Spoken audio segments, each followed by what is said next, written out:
warahmatullahi wabarakatuh. Alhamdulillah, lisan kita selalu terbasahi dengan kalimat mulia ini dan diikuti juga keimanan dalam hati sebagai seorang muslim bahwasanya kalimat alhamdulillah adalah kalimat penghubung antara kita seorang hamba dengan Tuhan kita, satu-satunya pencipta segala sesuatunya, baik di langit, di bumi, di kedalaman lautan, terjangkau atau tidak terjangkau oleh mata kita, yaitu Allah. Dan kita juga sangat yakin kalimat ini adalah kalimat penyebab apapun yang kita butuhkan untuk roda kehidupan di muka bumi ini, dan juga dengan balasan yang sangat besar dari pahala nanti di akhirat akan ditemukan atau akan diberikan. Oleh karena itu jadilah orang yang selalu mengucapkan kalimat ini. Selanjutnya kita panjatkan salam hormat kita kepada utusan Allah yang telah membawa kepada kita syariat dan hukum-hukum sehingga kita tahu apa yang Allah inginkan, apa yang Allah larang. Dan juga ucapan salam hormat ini kita ucapkan sebagai balas jasa terhadap kebaikan manusia terbaik ini yang telah menghabiskan 23 tahun dari masa hidupnya, 13 tahun fase Mekah, semuanya dengan gangguan, hinaan, cacian, puncaknya diusir dari kampung halamannya. Kemudian 10 tahun adalah penerimaan hukum-hukum syariat Allah Subhanahu wa taala sehingga sempurnalah agama ini. Oleh karena itu sangat wajar setelah memuji Allah alhamdulillah kalau kita selalu mengucapkan salawat dan taslim kepada Nabi besar Muhammad sallallahu alaihi wa ala alihi wa sahbihi wasallam. Baik, pada kesempatan ini insyaallah lanjutan bedah buku yang sudah berjalan kurang lebih 15 poin, 80 langkah cerdas agar selamat dari siksa neraka.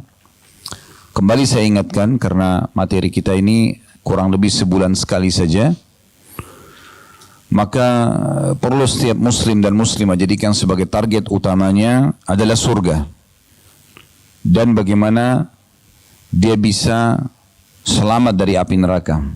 Itu target utama. Tidak ada target yang lain yang diutamakan kecuali dua hal ini. Masuk ke surga dan selamat dari api neraka. Karena memang kita melakukan semua ketaatan-ketaatan yang telah diperintahkan oleh Allah Subhanahu wa taala wajib ataupun sunnah, dan semua yang Allah larang kita jauhi, yang haram juga makruh, semua itu agar kita bisa masuk ke dalam surga dan juga selamat dari api neraka. Surga sebagaimana sudah kita tahu tempat abadi penuh dengan kenikmatan yang Allah selalu ikuti dalam firman-Nya khalidina fiha. Setelah menjelaskan tentang istana di surga, kemudian para pelayan-pelayannya, kebun-kebunnya, permadaninya, dipan-dipannya, baju-bajunya, dan segala macam yang serba indah dan sempurna, Allah selalu ikuti dengan khalidina fiha, kekal selamanya. Kalau di dunia ini kepemilikan kita hanya sementara. Rumah yang mewah pun, semewah apapun rumah kita di dunia, hanya sementara. Sebatas kita masih hidup. Setelah kita meninggal, maka akan dibagi jadi warisan. Bahkan banyak orang semasa hidupnya pun rumahnya sudah dijual. Begitu juga semua komponen-komponen yang kita pakai, tas, sepatu, mungkin kendaraan, apa saja, semua ini hanya sementara. Tidak ada kepemilikan abadi. Luar biasanya di surga, sekali Bapak Ibu dapatkan, maka abadi milik kita. Istana itu, dayang-dayang itu, berdada permadani, semuanya, pakaian, kebun-kebun yang sangat luas, apapun semua akan jadi milik kita selamanya. Tidak ada lagi masa tua, tidak ada lagi capek, tidak ada lagi kematian, tidak ada lagi penyakit. Makanya Imam Ahmad rahimahullah mengatakan ketenangan dan kegembiraan juga kebahagiaan seorang mukmin pada saat dia sudah meletakkan kedua kakinya di surga. Selama di dunia maka pasti akan banyak sekali ujian-ujian, ya, cobaan-cobaan. Karena dunia memang tempat ujian dan cobaan. Bagaimana kita diuji oleh Allah Subhanahu wa taala untuk selalu sabar dalam mengerjakan ketaatan, sabar dalam meninggalkan dosa-dosa, dan sabar dalam ujian harian. Baru kemudian kita akan mendapatkan balasannya nanti di akhirat. Begitu juga dengan menjauhkan diri dari api neraka. Kalau seandainya seseorang di antara kita memegang korek gas kecil saja, kemudian dia coba membakar jempolnya, mungkin hitungan detik, maka sudah sangat panas dan sakit. Kalau 1 menit mungkin bisa ya, luka bakar yang sangat serius dan butuh operasi. Itu baru korek gas kecil. Bagaimana kalau seseorang berada di sebuah bangunan raksasa besar, semuanya orang lagi disiksa, semua orang lagi dibakar, teriakan-teriakan mereka saja sudah cukup membuat kita tersiksa. Apalagi kita ikut disiksa di sana. Dan tidak ada kematian di neraka. Sifatnya tidak ada kematian. Kalau ada maling di pinggir jalan, pencuri, kemudian dia digebukin oleh warga misalnya atau masyarakat yang menangkapinya, tentu mereka akan memukuli selama masih hidup. Kalau sudah meninggal, mereka pasti akan tinggalkan karena orang sudah faham. Kalau orang meninggal tidak akan rasa sakit. Tapi di neraka tidak ada kematian. Selama 24 jam semuanya siksaan. Jadi sangat konyol sekali kalau ada orang mengatakan, tidak masalah saya masuk neraka dulu, toh juga saya akan masuk surga. Ya. Siksaan Allah, azab Allah, laknat Allah bukan untuk jadi bahan cobaan. Begitu juga dengan dosa-dosa bukan untuk dicoba. Tidak perlu kita mengatakan khamr itu haram. Saya coba dulu rasanya gimana. Atau zina, atau riba, atau apapun pelanggaran agama. Ibarat orang kerja di sebuah kantor, dia udah tahu sebenarnya kalau dia telat datang, kalau dia tidak selesaikan pekerjaan, maka akan di PHK. Atau minimal akan berkurang gaji yang akan ditemukan pada akhir bulan. Tapi kalau ada orang sengaja ingin coba-coba, ya sudah berarti sangat berisiko dia untuk mendapatkan ancaman-ancaman tersebut. Kenapa nggak jadi pegawai yang baik-baik saja? Yang jelas-jelas mengerjakan pekerjaan dengan baik, menjadi orang yang baik, kemudian akan atau pegawai yang setia dengan perusahaannya, maka otomatis dia akan mendapatkan semua fasilitas yang sudah dijanjikan. Maka ini merupakan target. Oleh karena itu semua sikap kita, perilaku kita, karakter kita, apa saja harus semuanya ya seperti penghuni surga atau membawa kita ke dalam surga dan menyelamatkan dari api neraka. Jadi itu memang target seorang muslim. Dan kalau orang menjadi muslim yang sejati, pastikan memang dia akan terarah ke surga. Karena Islam mengajarkan semua yang membawa ke surga. Baik, ya, jujur, amanah, tanggung jawab, bakti sama orang tua, jenguk orang sakit, bantu orang susah. Semuanya kebaikan-kebaikan. Bahkan senyum saja kepada sama muslim adalah pahala. Semua isinya kebaikan. Dan semua dijanjikan balasan-balasan yang sangat besar. Semua yang dilarang yang akhirnya membawa ke neraka pasti buruk. Di mata manusia pun buruk. Bohong, menipu, memukul, menggunjing, memfitnah, membunuh, mencuri, apa saja. Maka itu buruk semuanya. Oleh karena itu kalau seseorang menjalankan Islam ini dengan benar, dipastikan memang dia akan terarah ke surga dan pasti akan jadi baik. Dicintai oleh Allah, dicintai oleh makhluk. Nggak ada orang yang soleh dan solehah tidak disukai, kecuali orang yang memang buruk dasarnya. Tidak suka dengan kebaikan-kebaikan. Orang yang tidak suka dengan orang jujur berarti dia pendusta. Orang yang tidak suka dengan orang yang baik, maka pasti dia buruk. Gitu kan? Seperti Nabi SAW adalah orang yang baik dan sempurna. Yang tidak suka beliau hanya orang-orang munafik, orang-orang memang kafir yang tidak suka dengan beliau. Tapi orang-orang yang tahu tentang kebenaran pasti akan menyukai Nabi SAW. Ini di judul kita sedikit saya reviewkan. Karena buku ini mungkin sebagian orang kalau baru menerima, kok kecil benar bukunya, simple, gampang. Belum tentu seperti itu. Dan tujuan kita membedah buku seperti ini Bapak Ibu sekalian, agar Bapak Ibu bukan hanya sekedar jadi otodidak, baca buku kemudian ambil kesimpulan sendiri. Tapi bagaimana buku itu dibedah, dibaca, dan kemudian ditambahkan dengan banyak informasi baru, dan akhirnya juga kita mendapatkan keutamaan majelis ilmu. Itu poinnya. Kemudian juga saya ingin menyampaikan kita perlu keikhlasan, terutama dimulai dari saya Bapak Ibu sekalian, kemudian Bapak Ibu setiap hadir dalam majelis ilmu seperti ini, baik itu offline ataupun online, maka perlu keikhlasan. Ini pondasi dasar dalam setiap kegiatan ibadah kita, dan itu ditarik dalam semua ibadah tentunya ya. Karena kata Nabi SAW dalam hadis sahih riwayat Abu Daud, Inna Allah la yakbalu amalan illa ma kana khalisan liwajhi. Allah tidak akan pernah menerima amalan dari seorang hamba kecuali yang ikhlas karenanya.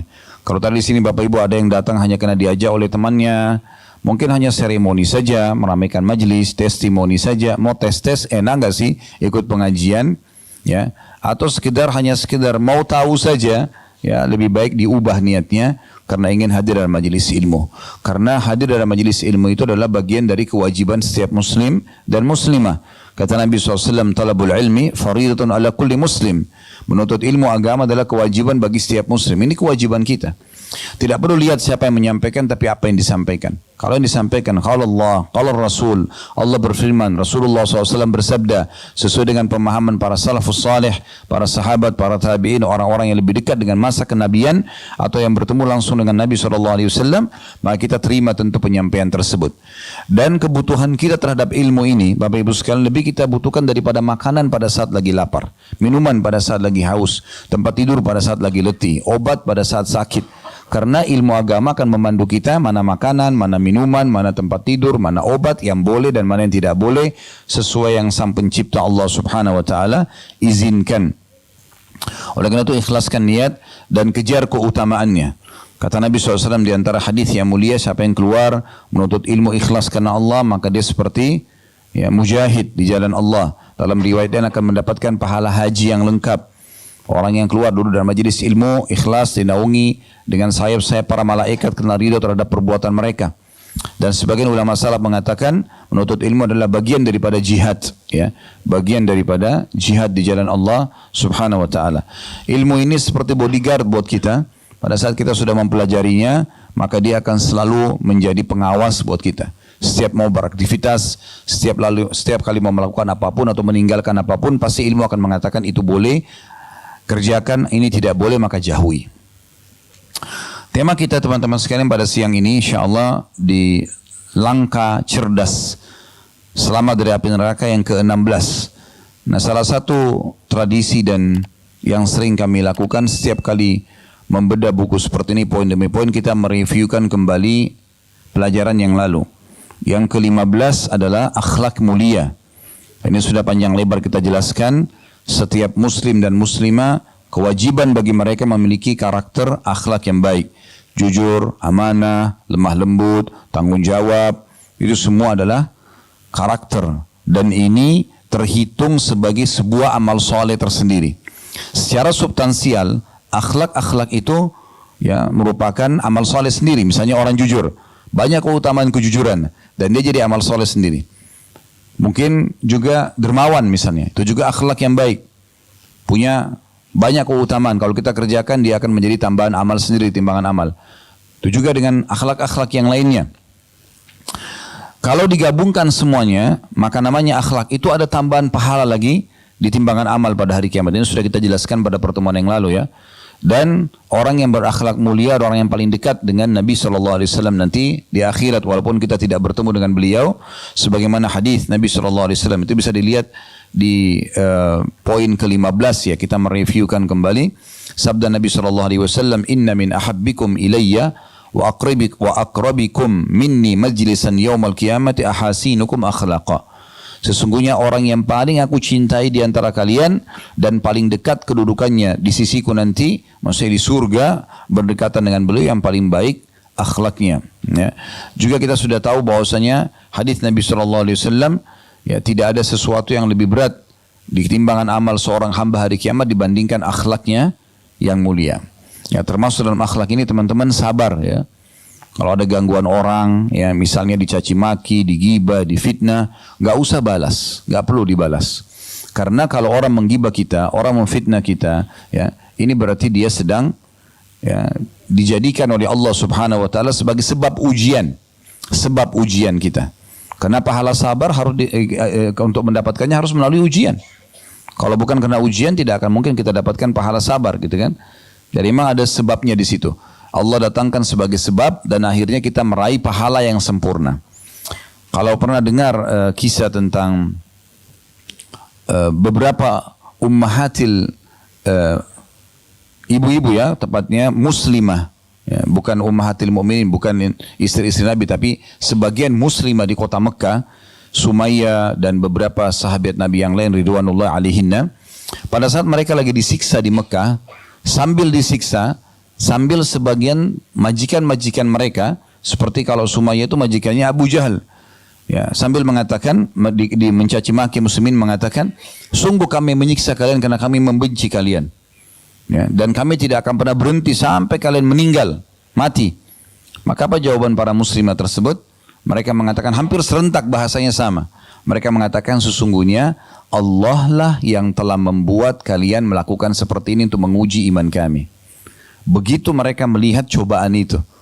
Kalau ada orang menggibah kita lalu kita balas dengan gibah, dia dosa, kita dosa. Dia dihukum, kita dihukum. Ya. Dan pernah kami ingatkan ini hadis Nabi SAW yang mulia. Artinya kurang lebih maknanya, kalau seseorang sedang berseteru dengan orang lain, kemudian dia tidak membalasnya, ya, ada orang berbuat jahat, kita tidak membalasnya, maka dia akan mengambil haknya sempurna pada hari kiamat. Pasti akan ditemukan balasannya nanti hari kiamat. Tidak mungkin tidak, nggak ada yang sia-sia. Tapi kalau dia membalasnya, kata Nabi SAW, maka balasan ini akan Allah nilai di hari kiamat nanti. Apakah balasannya setimpal dengan serangan orang itu? Kayak misalnya kita digibah nih, kemudian kita balas gibah juga. Mungkin nilainya masing-masing 10. Ya sudah, berarti hari kiamat impas, tidak ada lagi balasan. Ya. Dan kita dapat apa? Kita dicaci maki, kita balas caci maki. Apa puasnya dengan kita caci maki dia? Nggak ada sesuatu. Ya. Bahkan mungkin makin memperkeruh permasalahan. Yang luar biasa kata Nabi SAW, kalau balasan orang yang sedang terzalimi lebih besar daripada orang yang menzaliminya, maka akan diambil dari dia haknya orang yang menzalimi dia itu. Jadi misalnya ada orang digibah, kemudian dia balas dengan membunuh. Membunuh lebih besar daripada gibah. Ini saya sakit hati nih, saya digunjing sama orang ini, saya difitnah. Bunuh aja. Bunuh lebih besar dosanya. Maka pada hari kiamat nanti orang yang menzalimi dia akan mendapatkan hak balasan pahala dia yang akan diberikan kepada orang yang menzaliminya. Ini masuk dalam masalah akhlak, ya. Dan Allah Subhanahu wa taala sudah mengatakan innama yuwaffas sabirun ajrahum bighairi hisab. Orang-orang sabar akan diberikan balasan tanpa ada hisabnya. Nah, ini termasuk karakter, ya, termasuk akhlak, ya. Sabar itu bukan berarti Bapak Ibu sekalian duduk manis, elus dada, udah duduk sabar, bukan. Sabar itu adalah menerima keputusan Allah dan ikhtiar cari jalan keluar. Saya sudah pernah kasih contoh, saya ingatkan kembali. Misal kita bangun tidur pagi hari, flu. Gimana caranya? Sabar. Apa itu sabar? Oh, Allah lagi uji saya. Setelah itu ikhtiar. Minum air hangat, minum teh, berobat, minum obat, itu namanya sabar. Tapi terima dulu keputusan Allah. Mau keluar rumah, hujan deras. Sabar. Lalu kemudian kita ikhtiar. Gak ada masalah. Gitu kan? Ada orang utang gak bayar. Oke, berarti ujian sudah datang. Sabar. Kemudian kita ikhtiar untuk menagihnya. Nah, itu namanya sabar, ya. Baik, sekian banyak contoh sudah kita berikan pada pertemuan yang lalu, dan sekarang insya Allah kita akan bahas poin ke-16-nya, masalah rumah di surga dengan 12 rakaat. Mungkin orang kalau baca sepintas judul ini, teman-teman sekalian, apalagi mungkin hadis ini hadis yang masyhur tentang menjaga 12 rakaat sunnah rawatib, ya, salat qabliyah dan ba'diyah yang melekat, ya, atau mendampingi salat wajib itu. Oh, ini sudah hadis masyhur. Apalagi dalam bab ini cuma sebuah hadis. Kira-kira ilmu apa yang bisa kita tambahkan? Banyak sekali teman-teman sekalian. Banyak sekali. Terlalu banyak di antara muslimin. Terlalu banyak saya bahasakan, ya. Yang terkurung dengan istilah sunnah. Kemudian mereka mengatakan, kan cuman sunnah. Akhirnya tidak dikerjakan. Pertanyaan saya Bapak Ibu sekalian. Bukankah sunnah juga perintah agama? Lalu untuk apa disyariatkan kalau tidak dikerjakan? Justru orang yang sibuk mengerjakan hal-hal sunnah, sholat sunnah, puasa sunnah, sedekah sebagai pendamping zakat, umroh sebagai pendamping haji misalnya, ya, maka ini menandakan keimanannya. Karena dia ingin mengerjakan tambahan selain yang diwajibkan. Ibarat seseorang bekerja di satu perusahaan, dia selalu mencari mana pekerjaan lemburan nih. Karena saya ingin dapat tambahan bonus. Nah, seperti itu orang kalau mencari amalan-amalan sunnah. Permasalahannya sering kita anggap remeh. Sudah berapa kali kita dengarkan hadis tentang sholat duha. Tapi dikerjakan nggak? Kalaupun dikerjakan sudah istiqomah nggak? Sudah ditingkatkan nggak kualitas dan kuantitasnya? Kualitasnya makin meningkat bacaan surahnya. Jangan inna ataina wal asr terus. Nah, coba pindah ke surah yang lebih panjang. Coba pindah ke surah yang lebih panjang, ya. Bahkan dalam sholat kita bisa membaca beberapa surah dalam satu rakaat. Kalau sudah tahu alhamdulillah, kalau belum tahu itu poin, ya. Boleh kita membaca setelah qul huwallahu ahad langsung lanjut qul a'udzu birabbil falaq, bisa. Bisa dalam satu rakaat kita baca beberapa surah misalnya. Kuantitasnya kalau tadi kita sholat duha cuma 2 rakaat, sudah ditambah belum jadi 4 rakaat? Sudah meningkat belum ke 8 rakaat? Bahkan ulama mengatakan sholat duha tidak ada batasannya. Jumlah rakaatnya tidak ada batasannya dan semua punya keutamaan tersendiri. Maka ini contohnya. Begitu juga dengan sholat malam. Sudah tahu tahajud, tapi sudah dilakukan belum? Kalau sudah, baik sudah ditingkatkan, belum kualitas dan kuantitasnya. Kualitas itu dibaca bacaan yang lebih panjang.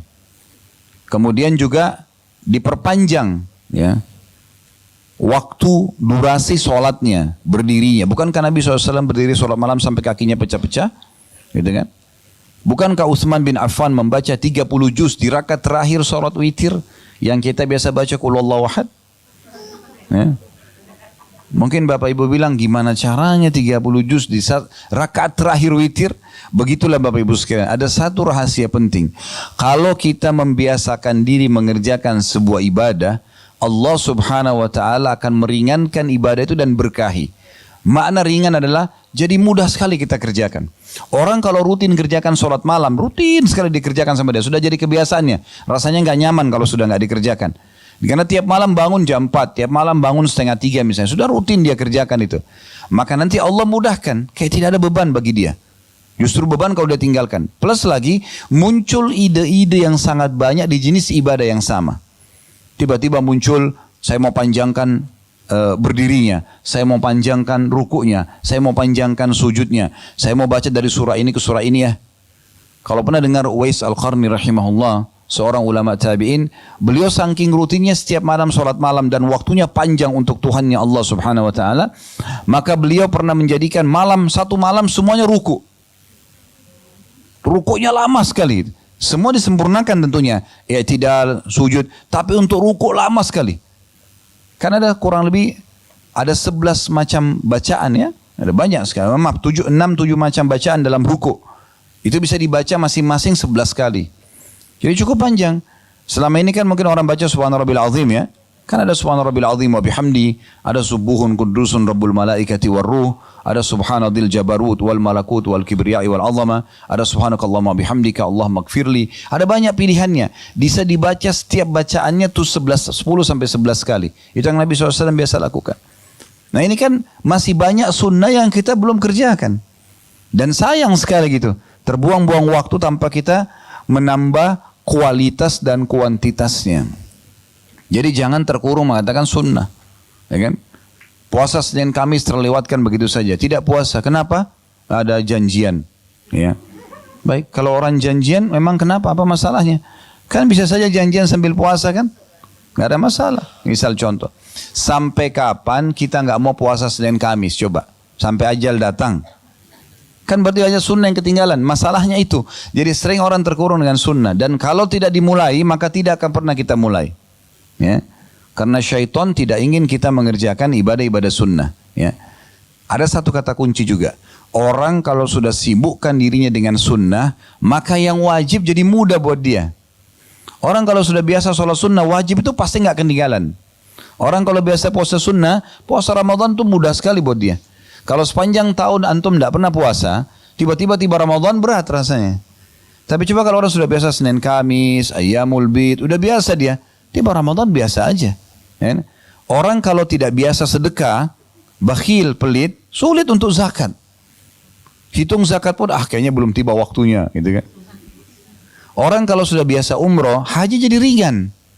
Karena sunnah itu meringankan dan memudahkan orang untuk mengerjakan yang wajib. Belum lagi banyak sekali keutamaannya. Jadi kita akan mulai insyaAllah membahas poin ke-16 ini tentang keutamaan ibadah sunnah itu sendiri. Ya. Yang pertama teman-teman sekalian, yang perlu direnungi baik-baik, hadis Bukhari. Kalau orang yang rutin menjaga amalan-amalan sunnah, sholat sunnah, puasa sunnah, zikir, baca Quran, berdoa, sedekah, umrah, semua amal-amalan sunnah itu, maka kalau rutin kita kerjakan, Allah akan selamatkan pendengaran, penglihatan, kaki dan tangan kita dari kemaksiatan. Itu keutamaan yang luar biasa. Jadi dengan sendirinya Mata kita jadi nggak nyaman kalau lihat yang haram, telinga kita jadi nggak nyaman kalau dengar yang haram, tangan kita nggak akan menjamah yang haram, kaki kita tidak akan melangkah yang haram, kemaluan kita tidak sentuh yang haram, karena rutinnya menjaga yang sunnah. Hadits Bukhari berbunyi dari Abu Hurairah radhiyallahu anhu, Nabi SAW bersabda, Inna Allah qala, sesungguhnya Allah subhanahu wa ta'ala berfirman, Man adali waliyan faqad adhantuhu bil harb. Siapa yang coba-coba mengganggu waliku, orang-orang yang dekatkan diri kepadaku, maka aku akan mengiklankan peperangan bersamanya atau kepadanya. Ya. Jadi siapa yang berani-berani mengganggu orang-orang beriman, maka secara otomatis Allah yang berhadapan dengan dia. Jadi makin dekat Bapak Ibu kepada Allah subhanahu wa ta'ala, dan harus ada upaya pribadi untuk itu. Kalau bahasa saya sering saya katakan, paksakan dalam ibadah, paksakan dalam ibadah. Karena kalau tidak dipaksakan sholat malam, gak dipaksain puasa, gak dipaksain zikir pagi petang, baca Quran, gak bakal terjadi. Karena syaitan mau hari itu, di saat kita masih hidup, tidak tertulis tambahan amal. Target dia itu. Kalau bisa ditinggalkan sama sekali, kalau tidak minimal ada yang berkurang. Maka orang-orang yang berdekatkan diri kepada Allah subhanahu wa ta'ala ini kalau diganggu, maka tenang saja. Allah akan datangkan tolongan atau pertolongan yang tidak disangka-sangka. Gak usah khawatir soal itu. Ini sudah janji. Allah subhanahu wa ta'ala akan menolong. Kemudian dalam hadis ini dirincikan, untuk menjadi wali Allah, bagaimana caranya? Supaya kita termasuk orang-orang pilihan Allah subhanahu wa ta'ala. Orang yang kalau berdoa diijabah. Orang kalau punya permasalahan ditolong dan diberikan jalan keluar. Itu namanya wali Allah. Apa saja yang dia inginkan semua mudah. Tentu nikmat akan dia syukuri dan akan datang melimpah pada dia. Cobaan akan mudah dilalui sama dia. Dan Allah akan berikan perangkat-perangkat agar dia bisa melalui cobaan tersebut. Di sini dalam hadis disebutkan, وَمَا تَقَرَّبَ إِلَيَّ عَبْدِي بِشَيْءٍ أَحَبَّ إِلَيَّ مِمَّا افْتَرَضْتُهُ عَلَيْهِ.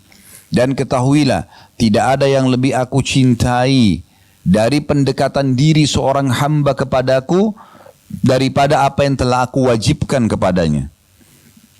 Jadi, sholat 5 waktu. Ya, zakat harta setahun sekali bagi orang yang mampu. Penuhi haul dan nisab. Puasa Ramadan sebulan penuh. Dan haji, ini yang diwajibkan. Itu yang paling Allah cintai, gitu kan. Kapan kita menjaga kualitasnya dengan baik dan selalu kita tingkatkan, kalau sudah sampai pada tingkat terbaik kita istiqomahkan, maka itu adalah perbuatan yang paling Allah cintai. Ini sebab pertama orang menjadi wali Allah, yang akhirnya siapapun yang mengganggu dia Allah akan tolong gitu. Apapun kebutuhan dia Allah akan penuhi. Masalah apapun yang dihadapi Allah akan pecahkan. Lalu dikatakan, وَمَا يَزَالُ عَبْدِي يَتَقَرَّبُ إِلَيَّ بِالنَّوَافِلْ حَتَّى أُحِبُّ. Dan selanjutnya setelah yang wajib, seorang hamba terus mendekatkan diri kepadaku dengan amalan-amalan sunnah sampai aku mencintainya. Jadi ternyata amalan sunnah bisa meraih cinta Allah subhanahu wa ta'ala. Kalau kita kerja di satu perusahaan, ini sebagai contoh saja. Bagaimana perasaan kita teman-teman sekalian di saat pemimpin perusahaan kita sangat menghormati kita, ya, sangat memuliakan kita. Maka tentu berbeda. Kita akan selalu suara kita didengar, kita dimuliakan, apapun yang bisa diberikan sebagai fasilitas diberikan kepada kita karena dimuliakan. Maka Allah subhanahu wa ta'ala kalau mencintai seorang hamba, dia akan memuliakannya. Apa saja yang dilakukan, berdoa diijabah, ada masalah terpecahkan, ada orang mau niat jahat sama dia, itu bisa sebelum kena dia pun Allah SWT sudah bisa selamatkan. Berapa banyak orang yang tadinya mau tabrakan gak jadi tabrakan, Allah SWT selamatkan, gitu kan? Atau ada orang ingin mengatur sebuah makar tapi gak jadi, dibatalkan makar tersebut, gitu kan? Kuasa Allah Subhanahu Wa Taala. Maka itu semua dengan amalan-amalan sunnah. Faida ahbabtuhu, kalau aku sudah mencintainya, kata Allah, kuntu sam'ahu alladhi yasma'u bihi, aku akan menjadi pendengarannya, atau aku akan jaga pendengarannya yang dia gunakan untuk mendengar. Jadi akhirnya telinga kita ini hanya dengar yang baik-baik saja, dengarin nasihat, dengarin tilawah Quran, dan merasa nyaman dalam hati dengan itu semua, sehingga selalu kuping ini selalu mau dengar yang baik-baik yang Allah bolehkan. Dan setiap kali dengar yang tidak enak, kebisingan, sesuatu yang berbau maksiat, telinga kita nggak nyaman, rasanya ingin segera kita tinggalkan. Berarti Allah sudah jaga tuh. Supaya nanti hari kiamat kupingnya nggak dihisap sama Allah. Karena kalau digunakan fasilitas ini pada maksiat, berarti ingkar nikmat. Karena Allah ciptakan ini untuk kita gunakan dalam ketaatan. Ingat surah Az-Zariyat, surah nomor 51 ayat 56, tujuan kita diciptakan. Wa ma khalaqtul jinna wal insa illa liya'budun. Aku enggak ciptakan jin dan manusia kecuali untuk beribadah kepadaku. Kalau ada bapak ibu yang tanya saya, Ustaz, apakah memang kita diciptakan untuk sholat? Jawaban saya, iya. Memang untuk sholat kita diciptakan. Memang untuk puasa kita diciptakan. Memang untuk zakat, untuk haji dan umrah, untuk bakti sama orang tua, juga orang sakit, bantu orang susah. Memang untuk itu. Dan tidak ada tujuan kita sama sekali untuk berzina, untuk berbohong, untuk menipu orang, untuk menggibah, untuk gosip, buang-buang waktu, itu enggak ada. Memang itu bukan tujuan kita. Tujuan kita ada untuk ibadah kepada Allah Subhanahu wa taala. Kemudian selanjutnya wa basarahu alladhi yabsuru bihi. Dan aku juga akan menjaga penglihatannya dia gunakan untuk melihat. Matanya hanya selalu nyaman melihat yang Allah bolehkan. Bertafakur dengan alam ciptaan Allah Subhanahu wa taala, gembira kalau melihat tentang sejarah Islam, peradaban Islam, senang kalau melihat Al-Qur'an, senang kalau di majelis ilmu. Allah jaga penglihatannya dari hal yang haram. Melihat sesuatu yang tidak nyaman, kok bisa gitu sih? Merasa enggak nyaman, ditinggalkan. Kemudian wa yadahu allati yabtishu biha, dan juga aku akan menjaga tangannya yang digunakan untuk menjama. Sehingga tangan tidak akan memegang kecuali yang halal. Tidak akan pernah mengganggu dan menyakiti orang lain. Warijlahu allati yamshi biha. Dan aku juga akan menjaga kakinya yang dia gunakan untuk melangkah. Ya. Di saat itu, perhatikan closing hadisnya, penutupan hadisnya. Kata Nabi SAW, Allah mengatakan, wa in sa'alani la'ataitu. Di saat itu kalau dia minta, aku pasti akan kasih. Jaga yang wajib, perbanyak yang sunnah, kejar yang sunnah. Maka Allah jaga semua anggota tubuh kita, pendengaran, penglihatan, tangan, kaki, ya. Kemudian pada saat itu Allah SWT mengatakan, dan kalau dia minta di saat itu, aku akan pasti kasih. Wala in ista'adhani la'idtuhu. Au la'uidhanna. Kalau dia minta tolong, pasti aku akan tolong. Nah ini faedah luar biasa daripada ibadah sunnah. Jadi jangan Bapak Ibu sekalian terkurung dengan istilah sunnah. Kan cuma sunnah. Udahlah nggak usah. Ya. Tahu, itu teman saya itu rajin sekali puasa Senin Kamis. Itu teman kamu. Kamu gimana? Hah? Selalu bangga dengan amalan temannya. Ibu saya dulu tuh rajin sekali baca Quran. Itu ibumu. Kamu gimana? Ayah saya itu luar biasa bolak-balik umroh. Baik, kamu bagaimana? Ya. Makanya seorang penyair mengatakan, laisal fata man yaqulu kana abi kadza wa kadza. Bukan seseorang anak muda yang cerdas yang mengatakan dulu orang tua aku begini dan begitu. Walakinnal fata man yaqulu ha ana dza. Tapi seorang anak muda muslim yang cerdas mengatakan ini loh saya. Hasil perbuatan orang lain tidak ada manfaatnya buat kita. Kecuali kita penyebab. Kita yang menjadi penyebab dia hanya melakukan ibadah tersebut itu berbeda. Tapi banyak orang berbangga-bangga dengan amalan temannya, amalan orang tuanya dan seterusnya, maka tidak ada manfaat buat dia. Baik, yang kedua, yang perlu digaris bawah yang bisa didapatkan dari amalan-amalan sunnah adalah setiap amal sunnah itu akan mendekatkan kita kepada Nabi SAW di surga nanti. Ya. Jadi kita sudah singgung tadi, kalau materi yang lalu, akhlak juga mendekatkan seseorang dengan Nabi SAW di surga. Ada juga tentang amalan sunnah, ya.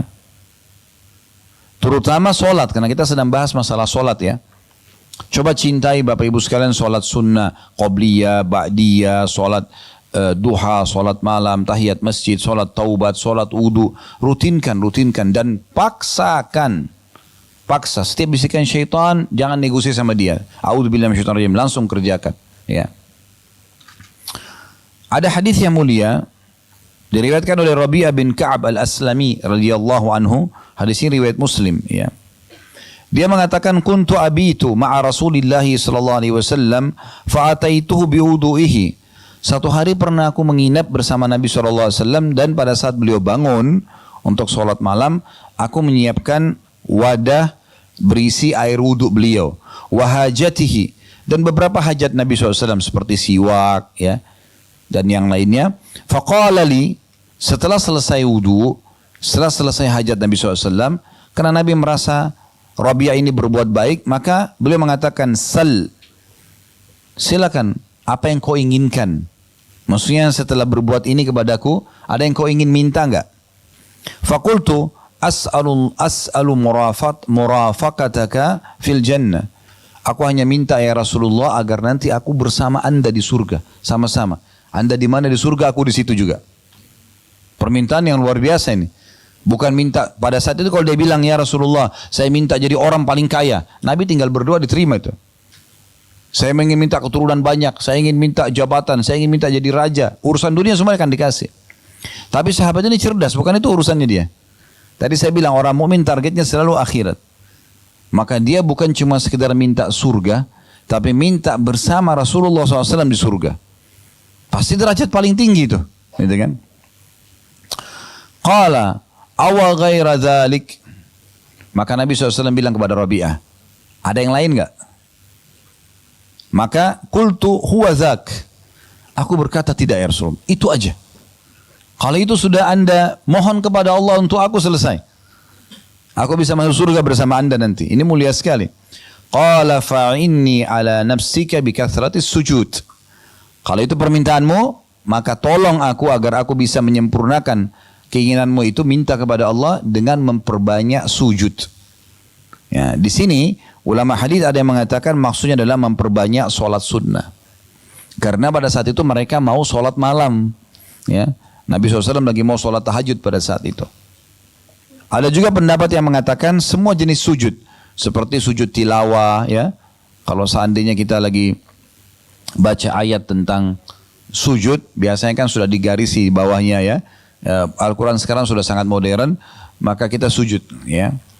Sujud syukur, ya. Dikatakan Nabi SAW setiap kali menerima berita gembira, pasti beliau selalu sujud, ya. Nah ini diantaranya. Tapi sholat sunnah yang paling masuk dalam makna ini. Yang ketiga, teman-teman sekalian, sholat sunnah ini akan menyempurnakan kekurangan-kekurangan nanti di timbangan amal dari amal wajib kita. Jadi fungsinya besar sekali, gitu kan. Sholat wajib 5 waktu, mungkin ada seseorang yang lupa wudu, mungkin ada seseorang yang kurang khusyuk, mungkin dia lupakan rakaatnya, mungkin banyak hal, gitu kan. Mungkin di saat dia sholat dia lalai, mengkhayal, hitung transaksi dagangnya, ya, mengingat pertengkaran sama temannya, misal, menghayal, kurang pahalanya. Itu akan terbantukan dengan sholat-sholat sunnahnya nanti. Begitu juga dengan zakat. Di saat ada perhitungan dia yang keliru, ya, karena setahun sekali, maka sedekah yang dia keluarkan akan menyempurnakan. Karena sedekah sunnah. Puasa Ramadan, mungkin ada yang lalai, mungkin ada kekurangan, maka puasa-puasa sunnah akan menyempurnakan. Begitu juga dengan haji, disempurnakan dengan umrah. Ya. Hadisnya adalah hadis yang sangat masyhur. Hadis diriwayatkan oleh Abu Daud, Ibnu Majah, Ahmad, dan hadis ini tentu disahihkan oleh para ulama. Dari Abu Hurairah radhiyallahu anhu bahwasanya Nabi SAW bersabda, Inna awwala ma yuhasabun nasu bihi yawmal qiyamati min a'malihim as-salah. Sesungguhnya awal sekali amal yang akan dihisab dari sosok manusia pada hari kiamat adalah solatnya. Qala yaqulu Rabbuna jalla wa ala li malaikatihi wa huwa a'lamu. Dan pada saat itu Allah yang maha tinggi dan maha mulia akan berkata kepada para malaikatnya, dan dia Allah lebih tahu sebenarnya. Jadi Allah bertanya ini bukan kita tidak tahu, tapi Allah sudah tahu. Tapi Allah kena nugaskan malaikat, maka Allah bertanya, Unzuru fi salati abdi atammaha au naqasaha. Coba periksa solatnya dulu. Yang paling pertama periksa solat wajibnya. Apakah dia sempurnakan atau masih ada yang kurang. Fa in kanat tammatan, kalau seandainya sudah sempurna, kutibat lahu tammah, maka akan dicatatkan baginya pahala sempurna. Wa in kana taqasa minha syai'a, dan kalau seandainya kurang darinya sesuatu, qala anzuru hal li 'abdi min tatawwu'in, maka Allah berfirman kepada para malaikatnya, lihat mungkin hamba-hambaku ini punya sholat sunnah. Fa in kana lahu tatawwu'un, kalau seandainya dia punya sholat sunnah, qala atimmu li 'abdi faridata min tatawwu'ihi, Maka Allah berfirman kepada para malaikat, sempurnakan kekurangan solat-solat wajibnya dengan solat-solat sunnahnya. Thumma tu'khadul a'malu ala dhakum. Kemudian pada saat itulah seluruh amal-amal yang lain diperlakukan seperti ini. Ya, maksudnya puasa tadi saya bilang zakat dibantu dengan sedekah. Kemudian puasa Ramadan dengan puasa sunnah. Kemudian ya yang haji dengan umroh ya. Oleh karena itu ini semua akan sangat membantu kita beribadah ya. Kemudian juga dia akan menjadi penyebab dihapuskan dosa dan ditinggikan derajat. Wudu akan menggugurkan dosa-dosa. Zikir akan menggugurkan dosa-dosa. Berdoa, baca Quran, sholat sunnah. Semua amal-amal sunnah ini penyebab pembersihan dosa. Tapi memang yang dibersihkan dosa-dosa kecil ya. Kalau dosa-dosa besar Bapak Ibu sekalian itu butuh taubat nasuha. Kembali kepada Allah dengan jujur. Istighfar, astagfirullah artinya saya mohon maaf ya Allah. Seperti kalau Bapak Ibu buat salah sama orang, bilang maafin saya ya. Nah itu astagfirullah. Kalau wa atubu ilai artinya aku janji tidak akan ulangi. Ya. Jadi kalau kita bilang astagfirullah atubu ilaih, ya Allah maafin saya dan saya janji tidak akan ulangi. Makanya Imam Nawawi rahimahullah mengatakan kalau dosa besar seperti zina, berbohong, riba ini harus dengan tobat nasuha dengan 3 syaratnya. Tinggalkan dosa itu seketika, lagi zina, lagi bohong, lagi riba berhenti. Yang kedua sesali, yang ketiga janji sama Allah tidak akan mengulangi. Maka insya Allah kalau 3 ini dipenuhi maka dosa besarnya akan dimaafkan. Baik. Ada lagi satu poin di sini saya ingin titik beratkan Bapak Ibu sekalian. Di saat saya menyebutkan atau teman-teman mendengarkan dari siapapun ustadz-ustadz kita, itu dosa kecil. Jangan terkurung di kata-kata kecilnya. Sama tadi, itu kan cuma sunnah. Nggak boleh terkurung dengan kata sunnahnya sehingga kita tinggalkan. Jangan juga bilang, oh karena dosa kecil berarti boleh saya kerjain. Enggak. Dosa kecil tetap juga akan ada konsekuensi hukuman. Ya. Tidak boleh dianggap remeh itu. Kata Nabi SAW, dosa-dosa kecil itu pun kalau menumpuk akan menjadi besar. Ibaratnya ranting-ranting kecil, kalau ditumpukin jadi banyak, dia akan menjadi penyebab datangnya api unggun yang besar. Jadi nggak boleh. Satu dosa kecil, dalam sebuah hadis disebutkan, kalau dikerjakan oleh seorang hamba akan mendatangkan 1 titik hitam di hatinya. Ini bukan dosa besar, dosa kecil. Titik hitam. Kalau dia ulangi lagi, titik hitam lagi. Kalau dia ulangi lagi, titik hitam. Nanti bisa hatinya menjadi hitam kelam, bahkan lebih keras daripada batu. Sehingga akhirnya setiap kali ada peringatan dari Allah Subhanahu Wa Taala, apapun sifatnya, maka tidak ada pengaruhnya bagi dia. Contoh dia naik mobil sama temannya, tabrakan. Temannya kepalanya pecah mati. Ya, dia ngambil pelajaran. Oh, teman saya mati. Udah, enggak apa-apa, kembali aja. Bahkan ada orang mungkin begitu dia masih lanjut ke diskotiknya, masih lanjut ke maksiatnya, perzinahannya. Padahal depan mata temannya mati dan bisa berapa menit kemudian terjadi hal yang sama, dia juga mati. Berapa banyak orang yang selamat dari tsunami, dari banjir, dari longsor, nggak tersentuh hatinya karena hatinya sudah hitam kelam. Berapa banyak orang yang sebaliknya kata Nabi SAW, kalau orang berbuat amal soleh walaupun sunnah, apalagi yang wajib sunnah, maka Allah titikkan dalam hatinya titik cahaya yang terang. Kalau dia buat lagi sunnah, titik cahaya yang terang. Terus begitu sampai hatinya menjadi terang benderang. Dan di saat itu dia akan sangat peka. Sedikit lihat fenomena alam saja sudah ketakutan dia, jangan sampai Allah hukum nih. Pernah dengar riwayat bagaimana Nabi Muhammad SAW kalau lihat mendung, beliau gelisah, mondar mandir sampai Aisyah bertanya, ya Rasulullah, ada apa dengan anda? Ini hanya mendung. Orang semua fahamnya mendung akan turun hujan biasa. Apa kata Nabi SAW? Karena pekahnya beliau. Beliau mengatakan, wahai Aisyah, apa jaminannya kalau di belakang mendung ini bukan azab? Karena umat-umat sebelum kita disiksa, itu datang mendung. Ya, bukankah kaumnya Nabi Hud, kaum Ad, pada saat mau datang hukuman pada mereka, mereka datang mendung dan mereka mengucapkan dalam Al-Quran digambarkan, mereka bilang inilah hujan yang akan turun untuk memberikan kami kesuburan, gitu kan? Ternyata turun azab Allah Subhanahu Wa Taala. Setelah turun tetesan hujan yang merupakan berkah dan rahmat, barulah Nabi SAW tenang. Jadi orang-orang mukmin itu kalau hatinya sudah tersentuh dengan cahaya keimanan karena amal soleh yang dia kerjakan, maka akan memudahkan dia Bapak Ibu sekalian ya untuk peka sekali. Ya, kadang-kadang hanya sekedar melihat sebuah nikmat. Mungkin dia lagi dahaga, lalu dia minum dapat air es dingin, hilang dahaganya. Dia bisa tetesin air mata tuh. Ya Allah, nikmatnya ini Allah kasih gitu. Karena pekahnya hatinya gitu. Seperti itu luar biasa. Sebagian kaum salaf itu sampai kalau tercium bau busuk, dia lewat nih, mungkin ada tong sampah, maaf, tercium bau busuk. Sudah cukup untuk mereka introspeksi diri.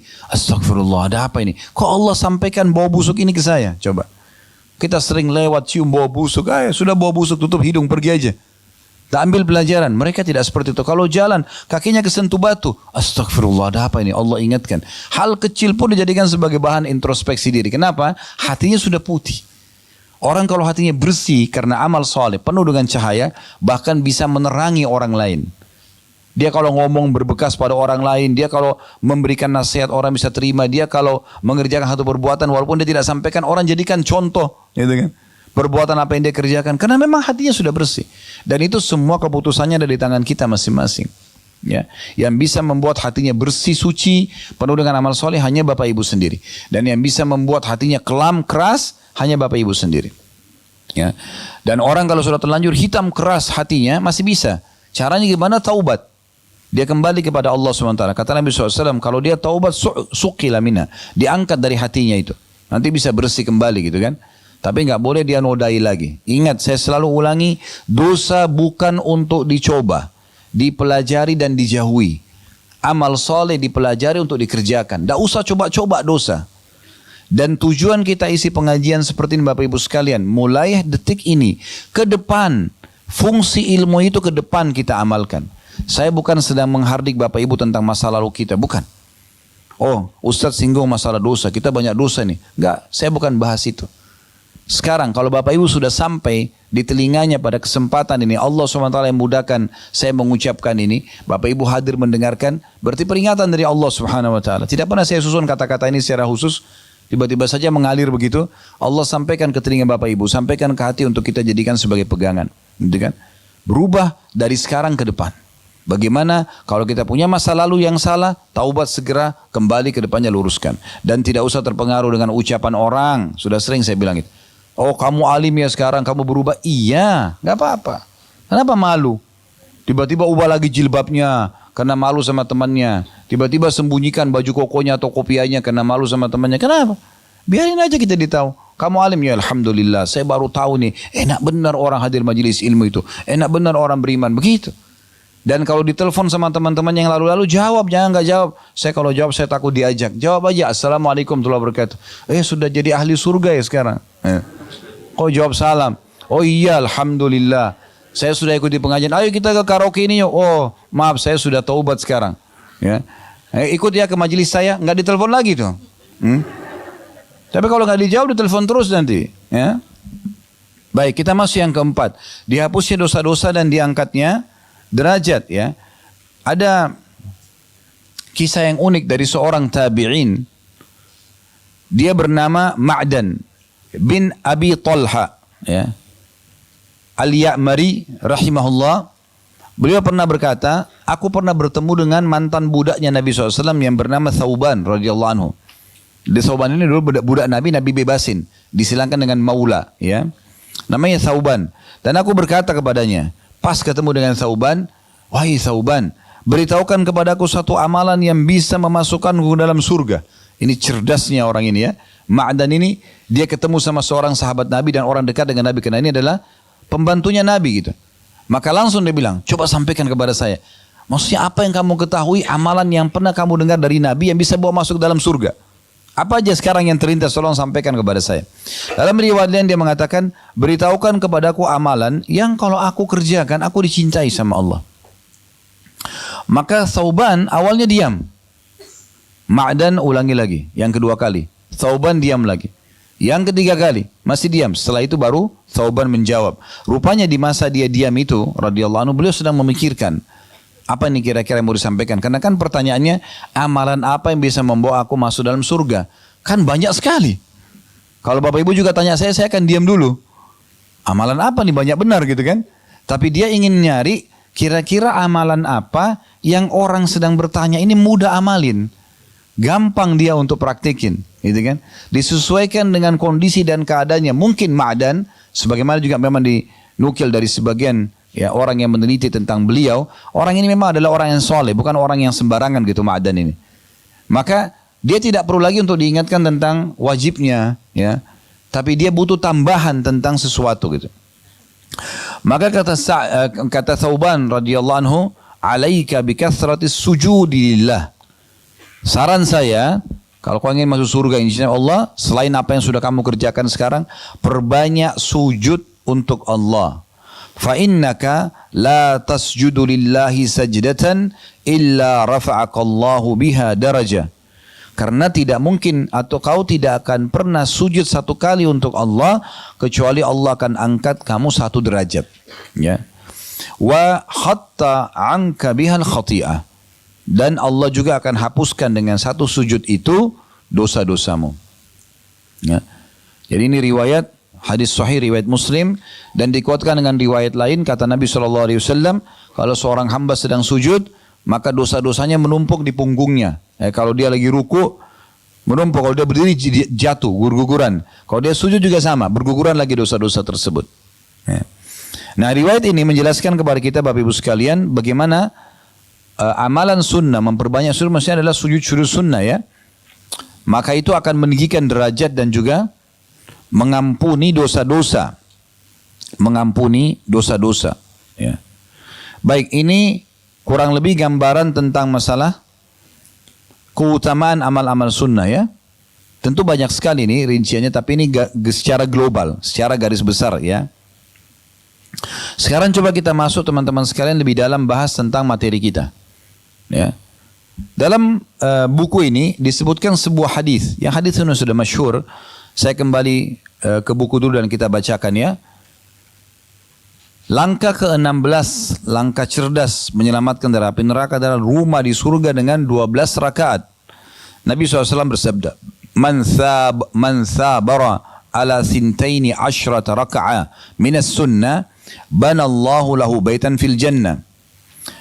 Arba'i raka'atin qabla adh-dhuhr, wa raka'ataini ba'daha, wa raka'ataini ba'da al-maghrib, wa raka'ataini ba'da al-isya, wa raka'ataini qabla al-fajr. Artinya, siapa yang istiqamah, sabar itu maksudnya selalu mengerjakan dan menjaganya. 12 rakaat sunnah sehari semalam, maka Allah akan membangunkan rumah untuknya di surga. 4 rakaat sebelum duhur, 2 rakaat sesudahnya, 2 rakaat sesudah maghrib, 2 rakaat sesudah isya, dan 2 rakaat sebelum subuh. Ini adalah 12 rakaat yang dijanjikan akan dibangunkan baginya istana di surga. Tentu hadis ini masyhur diriwayatkan oleh Tirmidzi dan juga An-Nasa'i ya. Ada di footnote di situ bisa dilihat tentunya. Nah, ini sebuah hadis yang diangkat oleh beliau. Nah, salah satu tradisi yang kita gunakan dalam membedah buku ini, per poinnya walaupun hanya sebuah hadis, walaupun cuma sebuah paragraf yang dijelaskan oleh penulis, kita akan rincikan lebih dalam tentunya. Baik teman-teman sekalian, ada sebuah riwayat dari Nabi SAW yang berbunyi, Innar rajula la yansarifu wa ma kutiba lahu illa 10 salatihi tus'uha thumnuha sub'uha sudusuha khumsuha rub'uha thuluthuha nisfuha. Ada orang-orang nanti pada hari kiamat akan mendapatkan pahala solat wajibnya itu sangat sedikit ya, karena tercatat baginya hanya 1/10-nya. Menghayal ya, kekurangan-kekurangan hal yang merupakan menyempurnakan kehusyuannya. Ada yang 1/9-nya, ada yang 1/8-nya, ada yang 1/7-nya, ada yang 1/6-nya, ada yang 1/5-nya, 1/4, 1/3, dan ada yang separuh dari solatnya. Hadis ini menguatkan sebenarnya tentang pentingnya kita menjaga sholat-sholat sunnah. Karena tadi sudah kita bahasakan kan, poinnya adalah akan menambah dan membantu sholat wajib. Ya. Ini hadis saya tambahkan karena memang dibutuhkan untuk menguatkan kenapa penting untuk menjaga sholat sunnah. Baik, ada hadis yang lain yang mirip dengan bahasan kita. Lafadznya adalah man shalla itsnatai asyrata raka'atan fi yaumin wa lailah. Barang siapa yang menjaga 12 rakaat sehari semalam, bunyalahu bihinna baitun fil jannah, akan dibangunkan baginya rumah di surga, ya. Tentunya teman-teman sekalian, rumah di surga, ya. Bukan di mana-mana ini, ya. Surga itu perlu digarisbawahi. Orang yang paling rendah derajatnya di surga itu memiliki seperti 10 kali lipat yang dimiliki oleh raja terkaya dunia. Ya, siapa raja terkaya dunia? Sulaiman alaihissalam. Nabi Sulaiman kan diberikan kerajaan tidak layak untuk orang sebelum dan sesudahnya, ya. Dia akan memiliki 10 kali lipat. Begitu disebutkan dalam hadis-hadis yang sahih, ya. Pada saat seseorang ahli neraka terakhir keluar, ahli surga yang terakhir keluar dari neraka, kemudian dia minta dimasukkan dalam surga kepada Allah SWT, Allah masukkan. Kemudian diberikanlah, ditawarkan kepada dia, apa kau mau memiliki seperti yang dimiliki oleh raja-raja dunia? Maka dia mengatakan, tentu ya Allah. Kata Allah SWT, engkau akan memiliki seperti itu dan dilipat gandakan.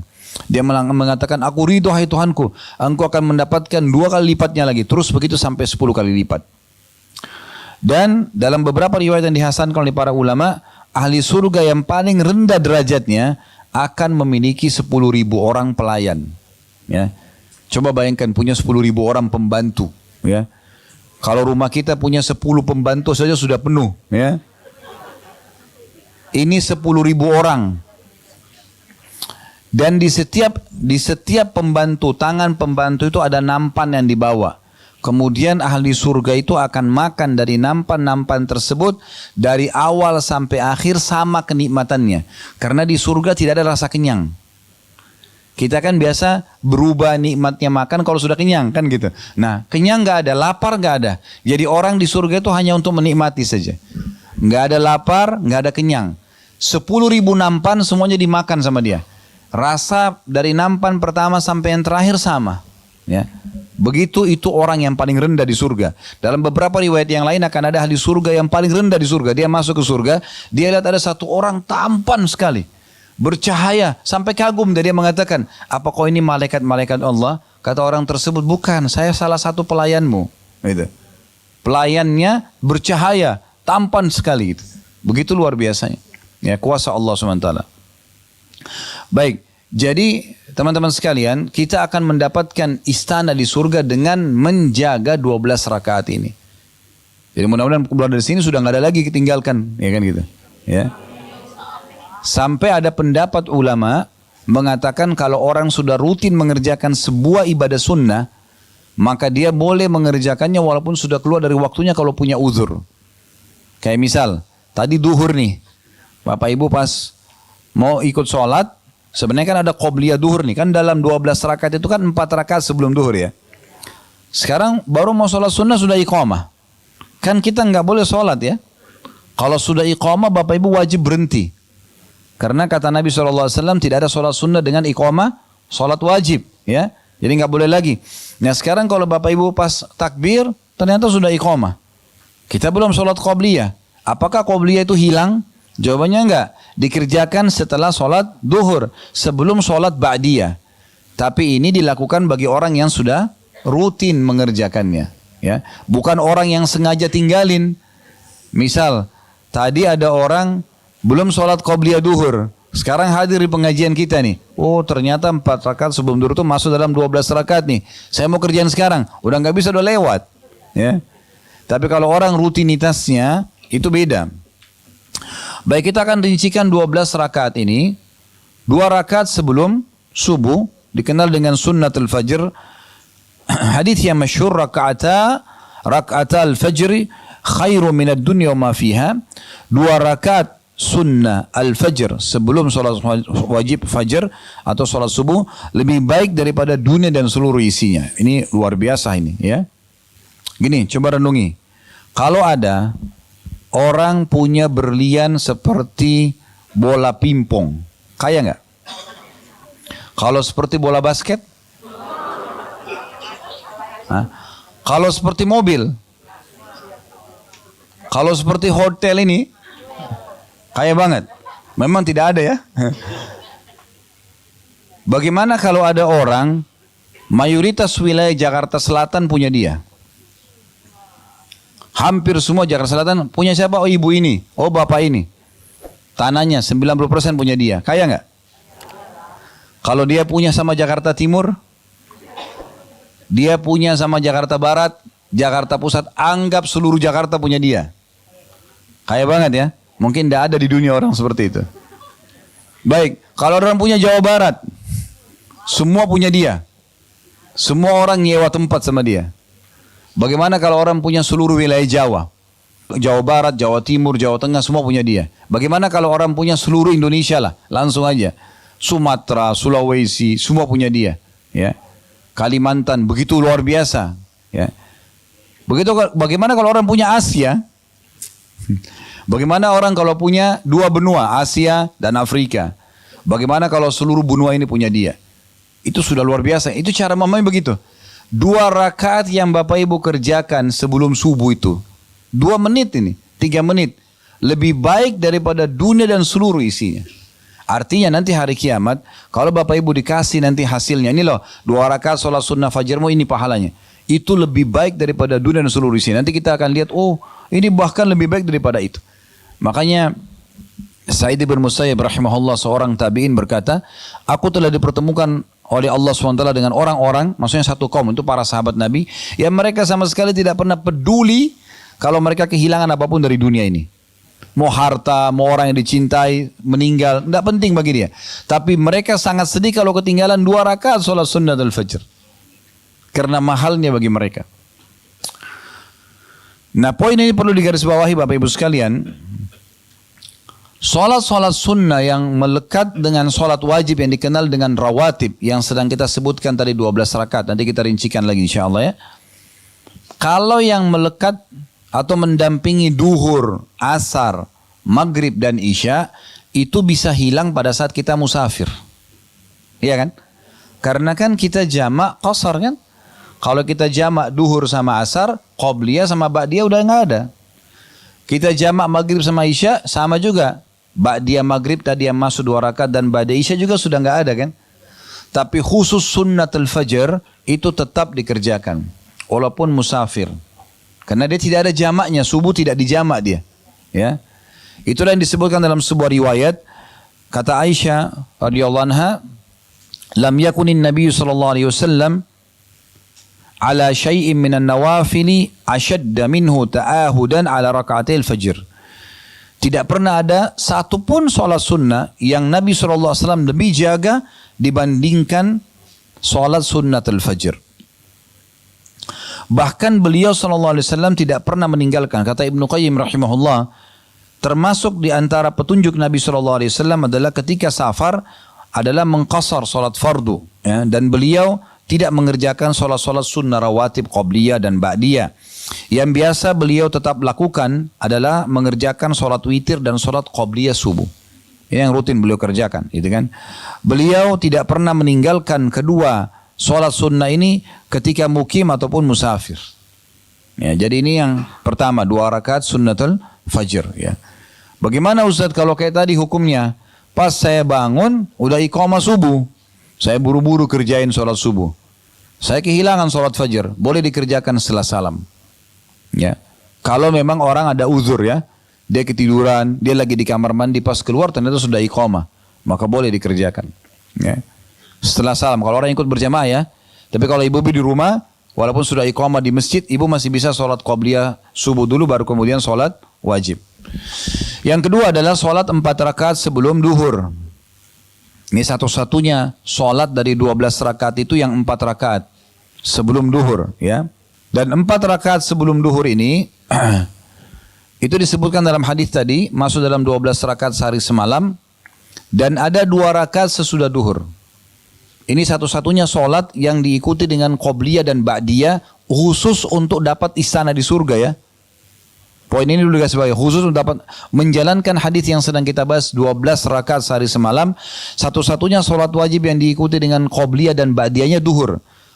Qobliyah duhur 4 rakaat dan ba'diyah duhurnya 2 rakaat untuk hitungan 12 rakaat. Kan 2 rakaat sebelum subuh, 4 rakaat sebelum duhur berarti sudah 6, 2 rakaat sudah duhur berarti 8, 2 rakaat sudah maghrib berarti 10, 2 rakaat sudah isya berarti 12, gitu kan?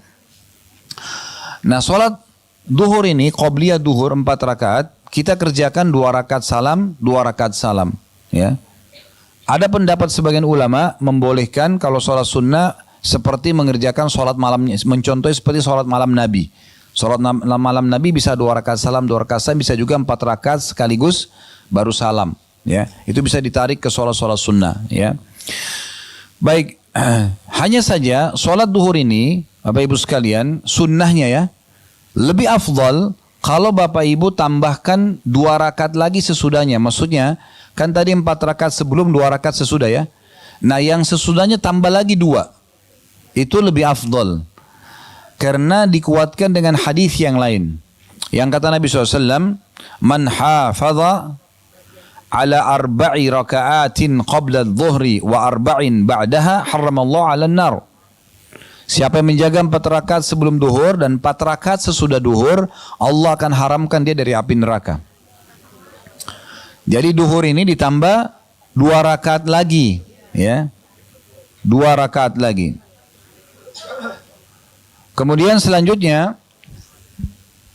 adalah sholat sunnah ba'diyah maghrib.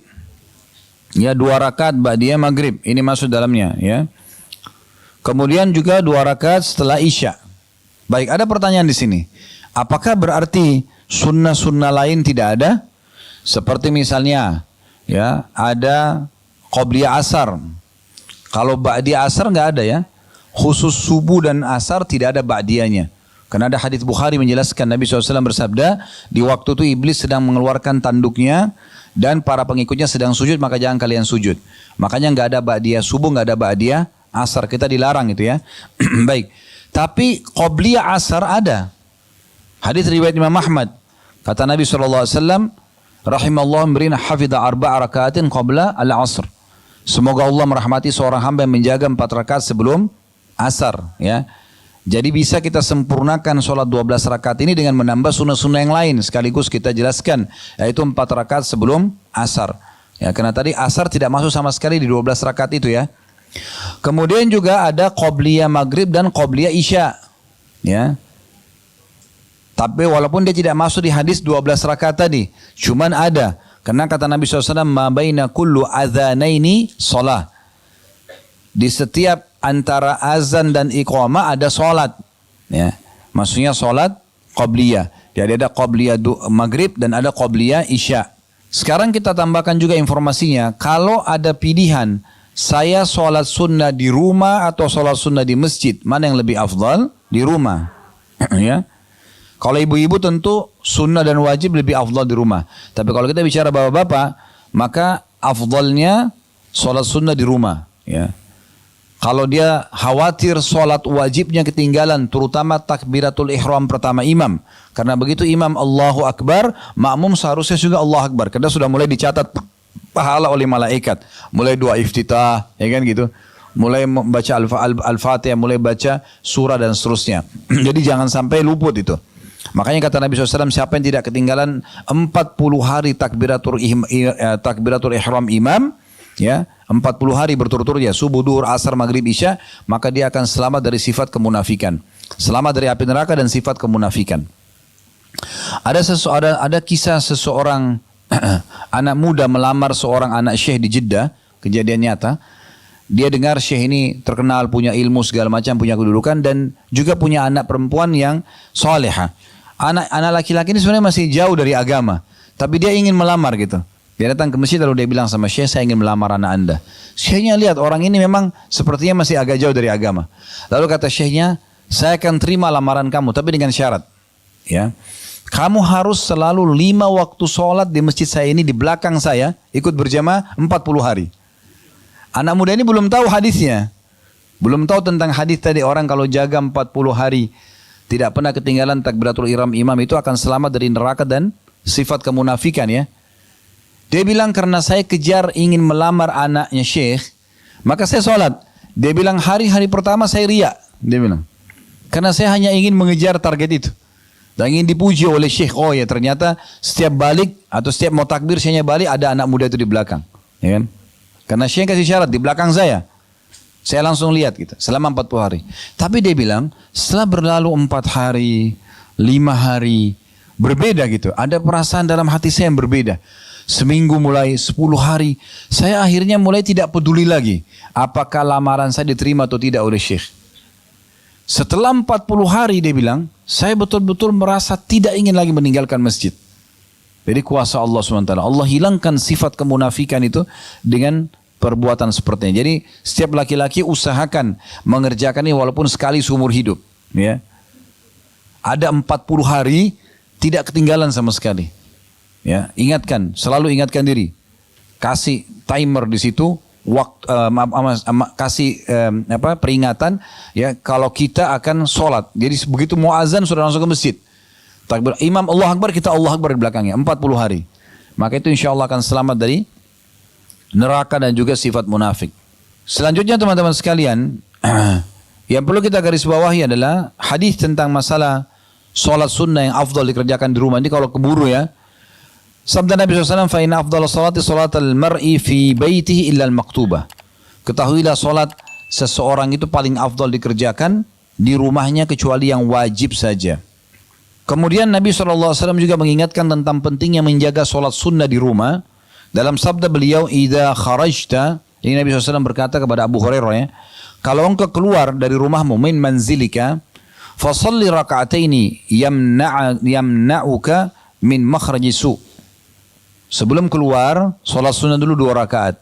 Apakah duha, apakah sholat wudu, gitu kan? Karena itu akan menghalangi kamu dari apapun yang buruk di luar rumahmu. Kemudian kata Nabi SAW, wa idza dakhalta ila manzilika fasalli raka'ataini yamna'uka min madkhali su. Dan kalau kau masuk ke rumahmu, maka lakukanlah juga sholat 2 rakaat yang akan menghalangi kamu dari kejelekan yang masuk ke dalam rumahmu. Jadi kita juga mengerjakan sholat-sholat sunnah di rumah ini, kita akan menjauhkan rumah-rumah kita dari kekosongan ibadah ya. Termasuk juga bisa mengajak anak-anak ya. Kalau sudah tahu alhamdulillah, kalau belum tahu bapak-bapak pun setelah sholat berjamaah di masjid masih bisa pulang mengimami istrinya ya. Untuk berjamaah supaya nggak sholat sendiri. Itu diambil dari riwayat Abu Bakar radhiyallahu anhu pernah pada saat selesai sholat, Nabi SAW selesai sholat, ada orang yang datang baru mau sholat sendiri. Dia ketinggalan sholat jamaah. Maka Nabi SAW bilang kepada para sahabat, siapa yang mau bersedekah buat saudaranya ini? Maksudnya berdiri sholat lagi sama dia. Maka Abu Bakar berdiri lalu menemani orang itu sholat. Jadi walaupun kita sudah sholat wajib, bisa kita temani saudara kita supaya dapat pahala sholat jamaah. Tapi kita sudah terhitung sunnah di saat itu. Mu'adz bin Jabal radhiyallahu anhu juga dalam hadis sahih, beliau seringkali sholat bersama Nabi SAW. Sholat wajib di masjid, kemudian beliau pulang lagi ke kaumnya, ngimami lagi kaumnya, ya. Karena di kaumnya belum ada yang bisa jadi imam, beliau imami lagi di situ. Tapi kan di sini Mu'adz bin Jabal mengulangi sholat wajibnya, karena akan menemani orang lain sholat, ya. Allahu a'lam. Baik, ini bahasan kita insyaAllah. Tentu ini masih banyak ya sholat-sholat sunnah kalau mau dibahas ya. Karena kita belum bahas sholat duha, belum bahas sholat tahajudnya, belum bahas sholat udu, sholat taubat dan seterusnya. Ini adalah sholat-sholat sunnah yang bisa nanti dipelajari insyaAllah pelan-pelan. Kita sudah kasih gambaran umum tadi dan juga kita fokus membahas sunnah rawatib yang disebutkan dalam hadis ini. Baik.